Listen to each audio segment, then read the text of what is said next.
নমস্কার, কল্পকথা চ্যানেলের সব বন্ধুদের আবারও স্বাগত। আজ আমি পড়ে শোনাব বাস্তব জীবন নিয়ে শিবাদ্রিজার কিছু কথা। বাবা মায়ের আশীর্বাদ সন্তানদের চলার পথের পাথেয়। লোককথায় প্রচলিত বাবা এবং মায়ের উচিত সব সন্তানকে সমান চোখে দেখা। তবে কোনো কোনো পিতা এবং মাতা সন্তানদের মধ্যে পক্ষপাতিত্ব বিচার করেন। হয়তো সেটা জেনে হোক বা নিজেদের মনের অজ্ঞাতে হোক।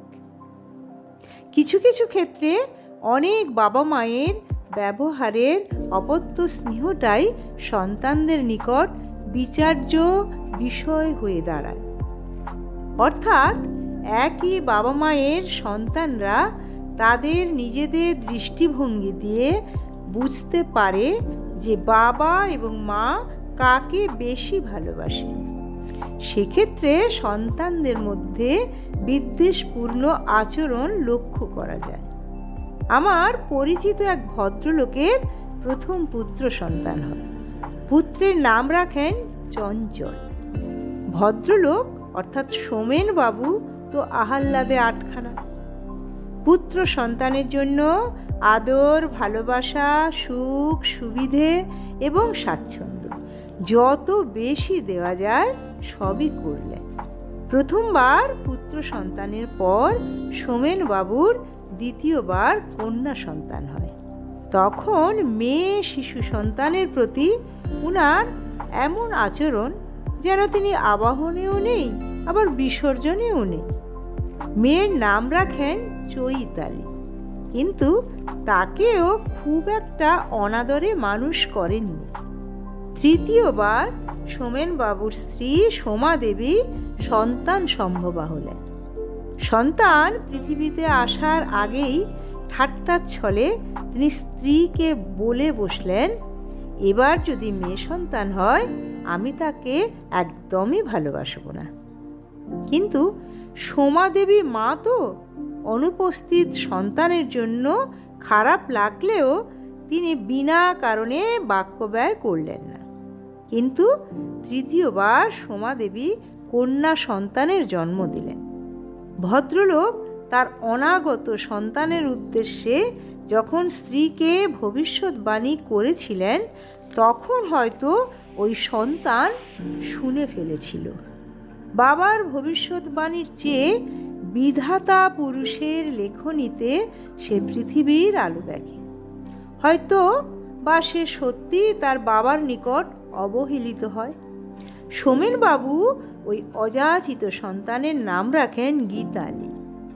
গীতালির সেই শৈশব থেকে শোনা প্রতিধ্বনির বাক্যগুলি কিশোরী বয়সে এসে জোর ধাক্কা খায়। সে দাদা দিদির কাছেও ব্রাত্য ছিল।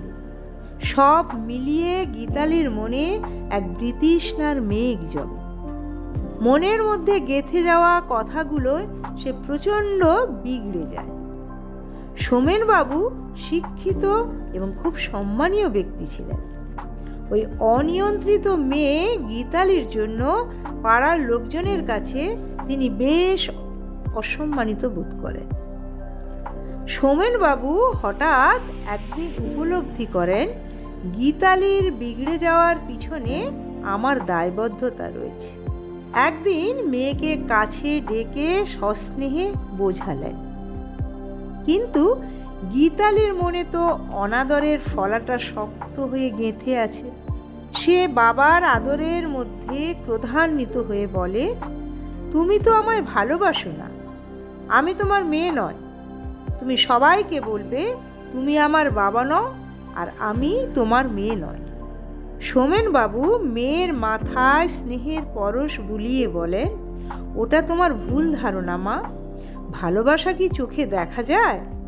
সেটা অনুভব করতে হয় ঠিকই, কিন্তু কোনো বাবা মা তার সন্তানকে অযত্ন করে না। সন্তান সম্পর্কে 5 জনে 5টা কথা বললে সেটা বাবা মায়ের বুকে লাগে। সেটা একদম শুনতে ভালো লাগে না মা। আমি তোমাকে প্রাণ ভরে আশীর্বাদ করছি মা, ভগবান যেন আমার মতো ভুলবশত তোমার প্রতি কার্পণ্য না করেন। তোমাকে যেন ঈশ্বর সুখ এবং শান্তিতে ভরিয়ে রাখেন। তোমার শৈশবের স্নেহের ঘাটতি ভগবান যেন দুহাত ভরে তোমাকে মুক্ত হস্তে দান করেন। আজ পৃথিবীতে গীতালির মা বাবা নেই। গীতালি আজ শান্তিতে আছে। সে মনে করে মা বাবার আশীর্বাদের ফলস্বরূপ তার জীবনে শান্তি এসেছে। এটা তার বিশ্বাস, মা বাবার আশীর্বাদ সব সন্তানের চলার পথের পাথেয় হয়। লেখা শিবাদ্রিজা, কণ্ঠে তনুশ্রী।